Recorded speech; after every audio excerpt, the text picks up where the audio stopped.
Hello friends, welcome back to my channel. ये जो है हमारी आरजेएस मेंस 2025 की मैंने यूट्यूब पे सीरीज स्टार्ट करी है, जिसमें हम डेली आंसर राइटिंग की प्रैक्टिस करेंगे। तो ये हमारी क्लास 1 है। ये क्लास क्या है, मैं आंसर्स बताऊंगी इसमें उन क्वेश्चंस के जो मैं पहले पोस्ट कर चुकी हूँ, अपलोड कर चुकी हूँ। 3 क्वेश्चंस देती हूँ। मैंने पहले भी ऐसे कहा है कि चाहे तुम्हें क्वेश्चन पढ़कर समझ ना आए, बट उस क्वेश्चन को ही सिर्फ लर्न करो और लिखो, क्योंकि जितना लिख लिख के प्रैक्टिस करोगे उतना ही हमारा इम्प्रूवमेंट हमें खुद को दिखेगा। और हमारा मेन टास्क क्या है कि हमें सिर्फ डेली लिखना है, चाहे हमें कितना टाइम लग जाए, बट हमें ये 3 क्वेश्चंस तो डेली लिखने हैं। तुम्हें कैसे पता लगेगा कि तुम में कुछ अच्छा चेंज आ रहा है? ठीक 10 डेज बाद तुम अपने आप को इवेल्युएट कर लेना, तुम्हें खुद दिखने लगेगा तुम्हारी स्पीड भी बढ़ रही है, प्लस जो तुमने टॉपिक छोड़ रखे थे तुम्हारे इसी बहाने वो चीज़ रिवीजन भी हो रही है उन टॉपिक्स की। ठीक है, तो पहले जो कल हमने क्वेश्चंस दिए थे वो डिस्कस करते हैं।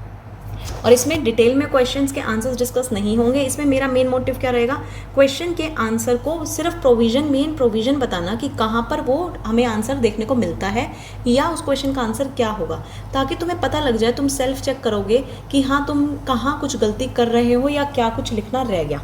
ठीक है, चलो स्टार्ट करते हैं। पहला क्वेश्चन था हमारा कि क्या एलिमेंट्स होते हैं रेस जुडिकाटा के। अब देखो यहाँ पे एलिमेंट्स पूछा है रेस जुडिकाटा के।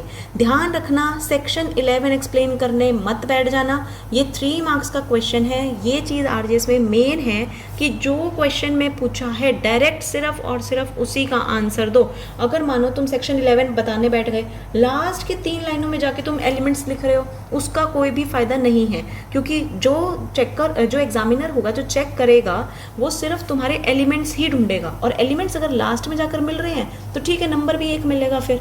ओके, तो हमें क्या करना है, हमें एलिमेंट्स पूछा है तो हमें सिर्फ और सिर्फ डायरेक्ट एलिमेंट्स ही बताने हैं। तो रेस जुडिकाटा के एलिमेंट्स कौन से होंगे? सेम मैटर इन इशू होना चाहिए, जो फॉर्मर सूट में था, जो डिसाइड हो चुका है, जो सब्सिक्वेंट में था, तो उनके एलिमेंट्स क्या होने चाहिए? सेम होना चाहिए मैटर इन इशू, तभी तो रेस जुडिकाटा लगेगा। पार्टीज सेम होनी चाहिए, सेम टाइटल होना चाहिए, फाइनल डिसीजन होना चाहिए। जो फाइनल डिसीजन फॉर्मर कोर्ट ने दिया था वो फॉर्मर कोर्ट कैसी होनी चाहिए? कॉम्पिटेंट कोर्ट होनी चाहिए। आई गेस देखो, मैं आपको समझा इसलिए नहीं रही, आई गेस अगर आप लोगों का ऑब्वियसली प्री क्लियर हुआ है तो इसका मतलब मैं कह सकती हूँ कहीं ना कहीं कंसेप्ट तो आपके क्लियर है। करना क्या है, सिर्फ और सिर्फ लिखने की प्रैक्टिस, और जितनी ज़्यादा प्रैक्टिस करेंगे उतना बेनिफिट होगा तुम लोगों को। ठीक है, फिर मैंने बोला मैटर डायरेक्टली एडजुडिकेटेड, कि जो मैटर है हमारा फॉर्मर सूट में हर्ड और फाइनली डिसाइड हो चुका हो तभी रेस जुडिकाटा लगता है। और सेम कॉज ऑफ एक्शन होना चाहिए फॉर्मर सूट का भी और सब्सिक्वेंट सूट का भी, तभी रेस जुडिकाटा अप्लाई होगा। ये आंसर हो गया क्या, एलिमेंट्स के बारे में पूछा है। आ जाओ अगले क्वेश्चन पे। देखो ये वीडियो सिर्फ आंसर्स के रिगार्डिंग ही है, ज़्यादा हम डिटेल में नहीं जाएंगे, क्योंकि अभी हमारे पास टाइम नहीं है कि हम फालतू का टाइम वेस्ट करें। जो नहीं आ रहा समझ, बेयरट खोलो और पढ़ो, क्योंकि तुम्हारा काम है पढ़ना और लिखना, फालतू की वीडियोस के पीछे मत भागना। Who is known as LR, LR कौन होता है? अब देखो, तुम्हें पहले क्या है, एलआर पूछा है, प्रोविजन पता है। अब क्या होता है प्रोविजन, कई लोग तो क्या करते हैं स्टार्टिंग में लिखते हैं, मेरी आदत थी स्टार्टिंग में लिखने की, वरना क्या करते हैं पूरा प्रोविजन एक्सप्लेन करने के बाद हम यहाँ लिख देते हैं सेक्शन 2 सबसेक्शन 11 ऑफ सीपीसी। कई बच्चे ऐसे भी करते हैं, वो आप लोगों की इच्छा है, मार्क्स दोनों में बराबर ही मिलेंगे।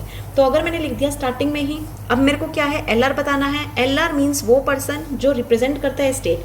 अब देखो कई बच्चे पैरा में लिखते हैं, अब यही चीज़ तुम देखो, अगर इसी को तुम पॉइंट्स में लिखोगे, जैसे मीन्स अ पर्सन, पहले हमने ये लाइन लिख दी, means a person who in law, जैसे वो रिप्रेजेंट करता है, represents the estate of deceased, estate of deceased ऐसे लिखा। Includes any person who intermeddles, हमने लिख दिया includes any person who intermeddles, ऐसे करके तुम खुद देखो। एक तो तुम पैराग्राफ में पढ़ोगे, तुम जब भी अपने आंसर्स इवेल्युएट करो तुम्हें खुद को एज अ चेकर लेकर बैठना है। जैसे कि अगर एक बच्चे का आंसर एक तो पैरा में मिले और एक मेरे को पॉइंट्स में मिले, मेरे को किस में ज़्यादा सहूलियत होगी, पॉइंट्स चेक करने में। तो यहाँ पे मैं हो सकता है 2.5 नंबर दे दूँ 3 में से, और यहाँ हो सकता है मैं 2 नंबर दे दूँ। तो तुम्हें क्या है, एज अ जो चेक करता है उसका पॉइंट ऑफ व्यू देखो। तो तुम्हें कोशिश करनी है पॉइंट्स में लिखो। पैराग्राफ में कोई दिक्कत नहीं होती, बट ये है पॉइंट्स में अच्छा तरह का प्रेजेंटेशन हो जाता है। ठीक है, तो LR में क्या लिखा हमने, सेक्शन 211 को एज इट इज लिख दिया। अगर एग्जांपल्स लिखना चाहे हम लिख सकते हैं, जैसे हिंदू को पार्टनर्स हैं, एग्जीक्यूटर्स हैं, और यहाँ लिख देना फिर एक्सेट्रा। ओके, आ जाओ अगले क्वेश्चन पे। अगला क्वेश्चन था हमारा, डिफरेंस बताना था डिक्री और ऑर्डर के बीच में।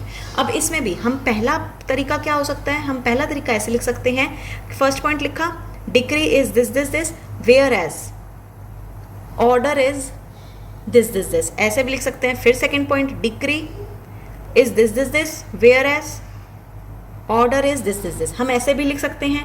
अब वही बात, एक तो ये वाला फॉर्मेट भी चल सकता है और ये टेबल फॉर्मेट भी चल सकता है। अब इसमें एक चीज़ और, इसमें क्या, जैसे अभी मैंने 2 बाइफर्केशन करी है, इसमें एक बाइफर्केशन और हो सकती है जहां हम लिखेंगे बेसिस ऑफ डिफरेंस, कि किस बेस पे हम डिफरेंस कर रहे हैं, कि यहाँ हम कर रहे हैं मीनिंग के बेस पे, हम कर रहे हैं सेक्शन के बेस पे, हम कर रहे हैं स्टेज के बेस पे, कौन से स्टेज पे है, तो हम ये चीज़ भी लिख सकते हैं। क्यों, इससे एग्जामिनर को ही इजी होगा चेक करने में। ओके, आ जाओ आगे।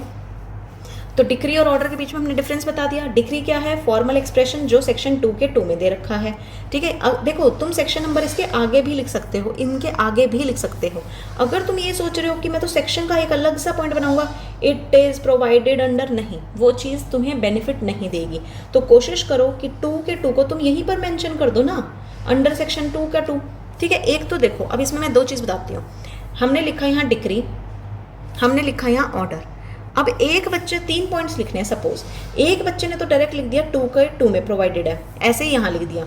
सेकंड पॉइंट उसकी उसने डेफिनेशन लिख दी, थर्ड पॉइंट उसने अपील वगैरह का लिख दिया। एक तो ये चीज़, एक बच्चा क्या कर रहा है, डिक्री अंडर सेक्शन 2 का 2। अब फर्स्ट पॉइंट में उसने डिफाइन कर दिया, सेकंड पॉइंट में उसने कुछ और बता दिया, थर्ड में कुछ और। तो ये तो हमें भी दिख रहा है ना, बेनिफिट इसको होगा। देखा जाए तो इसने तो ऊपर ही डिफाइन कर दिया। ठीक है, आ जाओ। तो डिक्री मतलब फॉर्मल एक्सप्रेशन एडजुडिकेशन का जो कंक्लूसिवली डिटरमाइन करता है पार्टीज के राइट्स को। ओके, बट ये क्या है, डिक्री नहीं होती, फॉर्मल एक्सप्रेशन होता है सिविल कोर्ट के डिसीजन का।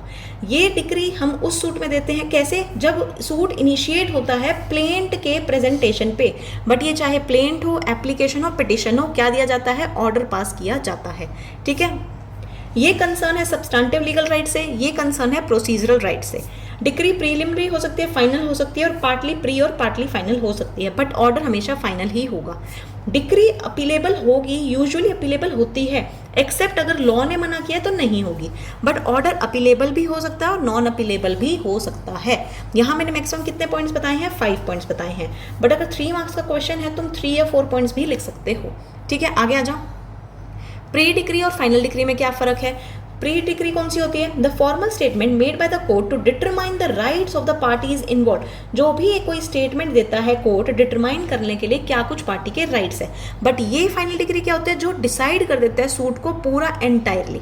ठीक है, ये डिक्लेयर करता है rights and liabilities of the parties involve, but ये कंप्लीटली सूट को खत्म नहीं करता।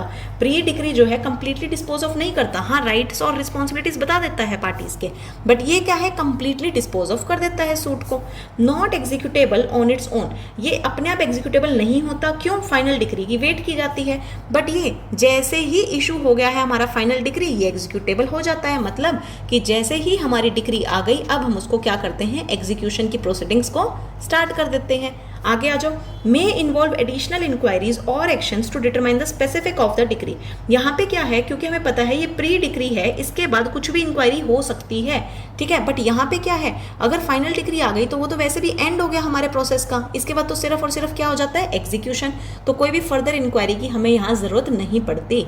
ठीक है, हम और टाइम वेस्ट नहीं करेंगे। 3 क्वेश्चंस मुझको डिस्कस करने थे, आई हैव डिस्कस दैट। आज मैंने 3 क्वेश्चंस और नए पोस्ट करे हैं, उनके भी आंसर्स अब अगली वीडियो में आएंगे। ठीक है, मिलते हैं अपनी नेक्स्ट वीडियो में। Thank you for watching.